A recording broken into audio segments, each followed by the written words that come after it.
ವಿಧಾನಸಭೆ ಕಲಾಪ ಇಂದು ಆರಂಭಗೊಳ್ಳುತ್ತಿದ್ದಂತೆ ಪ್ರಶ್ನೋತ್ತರ ಕೈಗೆತ್ತಿಕೊಳ್ಳಲಾಯಿತು. ವಿವಿಧ ಕ್ಷೇತ್ರಗಳ ಸದಸ್ಯರು ತಮ್ಮ ಭಾಗದ ಸಮಸ್ಯೆಗಳನ್ನು ಪ್ರಸ್ತಾಪಿಸಿ ಸೂಕ್ತವಾದ ಕ್ರಮ ಕೈಗೊಳ್ಳುವಂತೆ ಸಂಬಂಧಿಸಿದ ಇಲಾಖಾ ಸಚಿವರಲ್ಲಿ ಮನವಿ ಮಾಡಿದರು. ಬಳಿಕ ಕೆಲವು ಮಹತ್ವದ ವಿಧೇಯಕಗಳನ್ನು ಮಂಡಿಸಲಾಯಿತು. ಸಾರಿಗೆ ಸಚಿವರ ಪರವಾಗಿ ಡಾಕ್ಟರ್ ಜಿ ಪರಮೇಶ್ವರ್ ಅವರು 2025ನೇ ಸಾಲಿನ ಶ್ರೀ ಮಲೈ ಮಹದೇಶ್ವರ ಸ್ವಾಮಿ ಕ್ಷೇತ್ರ ಅಭಿವೃದ್ಧಿ ಪ್ರಾಧಿಕಾರ ತಿದ್ದುಪಡಿ ವಿಧೇಯಕ ಮಂಡಿಸಿ ಸದನದ ಒಪ್ಪಿಗೆ ಪಡೆದರು. ಶ್ರೀ ಮಲೈ ಮಹದೇಶ್ವರ ಕ್ಷೇತ್ರ ಅಭಿವೃದ್ಧಿ ಪ್ರಾಧಿಕಾರ ವಿಧೇಯಕವನ್ನು ಮಂಡಿಸಲು ಅನುಮತಿ ಕೋರುತ್ತೇನೆ. ಪ್ರಸ್ತಾವವನ್ನು ಮಂಡಿಸಲಾಯಿತು. ಈಗ ಪ್ರಸ್ತಾವವನ್ನು ಸಭೆ ಮತಕ್ಕೆ ಹಾಕುತ್ತೇನೆ. ಪ್ರಸ್ತಾವವು ಹೀಗಿದೆ: 2020 ಸಾಲಿನ ಶ್ರೀ ಮಲೆ ಮಹದೇಶ್ವರ ಸ್ವಾಮಿ ಕ್ಷೇತ್ರ ಅಭಿವೃದ್ಧಿ ಪ್ರಾಧಿಕಾರ ತಿದ್ದುಪಡಿ ವಿಧೇಯಕವನ್ನು ಮಂಡಿಸಲು ಸಭೆಯು ಅನುಮತಿ ನೀಡಬೇಕು.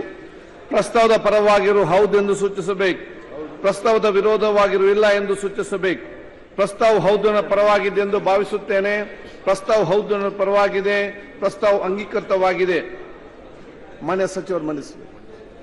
ವಿಧೇಯಕವನ್ನು ಮಂಡಿಸುವ ಬಳಿಕ ಸಾರಿಗೆ ಸಚಿವರ ಪರವಾಗಿ ಸಚಿವ ಎಚ್ ಪಾಟೀಲ್ ಅವರು 2025ನೇ ಸಾಲಿನ ಕರ್ನಾಟಕ ಹಿಂದೂ ಧಾರ್ಮಿಕ ಸಂಸ್ಥೆಗಳು ಮತ್ತು ಧರ್ಮದಾಯ ದತ್ತೆಗಳ ತಿದ್ದುಪಡಿ ವಿಧೇಯಕ, ಚಂದ್ರಗುತ್ತಿ ಶ್ರೀ ರೇಣುಕಾಂಬ ಕ್ಷೇತ್ರ ಅಭಿವೃದ್ಧಿ ಪ್ರಾಧಿಕಾರ ವಿಧೇಯಕ ಮಂಡಿಸಿದರು. 225ನೇ ಸಾಲಿನ ಕರ್ನಾಟಕ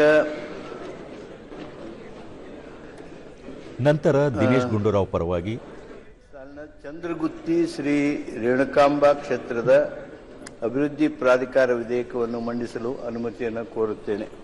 ಪ್ರಸ್ತಾವವನ್ನು ಮಂಡಿಸಲಾಯಿತು. ಈಗ ಪ್ರಸ್ತಾವವನ್ನು ಸಭೆ ಮತಕ್ಕೆ ಹಾಕುತ್ತೇನೆ.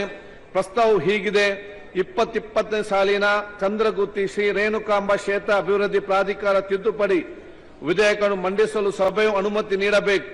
ಪ್ರಸ್ತಾವದ ಪರವಾಗಿರು ಹೌದು ಎಂದು ಸೂಚಿಸಬೇಕು. ಪ್ರಸ್ತಾವದ ವಿರೋಧವಾಗಿರು ಇಲ್ಲ ಎಂದು ಸೂಚಿಸಬೇಕು. ಪ್ರಸ್ತಾವ ಹೌದನ ಪರವಾಗಿದೆ ಎಂದು ಭಾವಿಸುತ್ತೇನೆ. ಪ್ರಸ್ತಾವ ಹೌದನ ಪರವಾಗಿದೆ. ಪ್ರಸ್ತಾವ ಅಂಗೀಕೃತವಾಗಿದೆ. ಮಾನ್ಯ ಸಚಿವರು ವಿಧೇಯಕವನ್ನು ಮಂಡಿಸುತ್ತೇನೆ. ವಿಧೇಯಕವನ್ನು ಮಂಡಿಸಲಾಗಿದೆ. ನಂತರ ದಿನೇಶ್ ಗುಂಡೂರಾವ್ ಪರವಾಗಿ 2025ನೇ ಸಾಲಿನ ಔಷಧ ಮತ್ತು ಪ್ರಸಾದನ ಸಾಮಗ್ರಿ ಕರ್ನಾಟಕ ತಿದ್ದುಪಡಿ ವಿಧೇಯಕ, ಸಚಿವ ಕೃಷ್ಣ ಬೈರೇಗೌಡ ಪರವಾಗಿ ಕರ್ನಾಟಕ ಬಾಡಿಗೆ ತಿದ್ದುಪಡಿ ವಿಧೇಯಕ, ಸಚಿವ ಸಂತೋಷ್ ಲಾಡ್ ಪರವಾಗಿ ಕರ್ನಾಟಕ ಕಾರ್ಮಿಕ ಕಲ್ಯಾಣ ನಿಧಿ ವಿಧೇಯಕ ಮತ್ತು ಕರ್ನಾಟಕ ಸಿನಿ ಹಾಗೂ ಸಾಂಸ್ಕೃತಿಕ ಕಾರ್ಯಕರ್ತರ ತಿದ್ದುಪಡಿ ವಿಧೇಯಕ ಸೇರಿದಂತೆ ಇನ್ನಿತರ ಕೆಲ ಮಹತ್ವದ ವಿಧೇಯಕಗಳನ್ನು ಸಚಿವ ಎಚ್ ಕೆ ಪಾಟೀಲ್ ಅವರು ಮಂಡಿಸಿ ಸದನದ ಒಪ್ಪಿಗೆ ಪಡೆದುಕೊಂಡರು. ನಂತರ ಉತ್ತರ ಕರ್ನಾಟಕ ಅಭಿವೃದ್ಧಿ ಕುರಿತು ಮುಂದುವರೆದ ವಿಶೇಷ ಚರ್ಚೆಯಲ್ಲಿ ಪಾಲ್ಗೊಂಡ ವಿಧಾನಸಭೆ ವಿರೋಧ ಪಕ್ಷದ ನಾಯಕ ಆರ್ ಅಶೋಕ ಉತ್ತರ ಕರ್ನಾಟಕ ಭಾಗದ ರೈತರು ಎದುರಿಸುತ್ತಿರುವ ಸಮಸ್ಯೆಗಳ ಬಗ್ಗೆ ಸರ್ಕಾರದ ಗಮನ ಸೆಳೆದರು. ಈ ಬಾರಿ ಉತ್ತರ ಕರ್ನಾಟಕ ಭಾಗದಲ್ಲಿ ಸಾಕಷ್ಟು ಮಳೆಯಿಂದಾಗಿ ಹಾನಿಯುಂಟಾಗಿದೆ. ಪ್ರಮುಖವಾಗಿ ಭೀಕರ ಪ್ರವಾಹ ಪರಿಸ್ಥಿತಿ ಹಾಗೂ ಅತಿಯಾದ ಮಳೆಯಿಂದಾಗಿ ಬೆಳೆ ನಷ್ಟವಾಗಿ ರೈತರಿಗೆ ಸಾಕಷ್ಟು ತೊಂದರೆಯಾಗಿದೆ. ಆದರೆ ಸರ್ಕಾರ ಮಾತ್ರ ತುರ್ತಾಗಿ ಪರಿಹಾರ ಕೊಡುವಲ್ಲಿ ಸಂಪೂರ್ಣ ವಿಫಲವಾಗಿದೆ ಎಂದು ಟೀಕಿಸಿದರು. ತಮ್ಮ ಸರ್ಕಾರದ ಅವಧಿಯಲ್ಲಿ ರೈತರಿಗೆ ತ್ವರಿತವಾಗಿ ಪರಿಹಾರ ಕೊಡಲಾಗಿತ್ತು.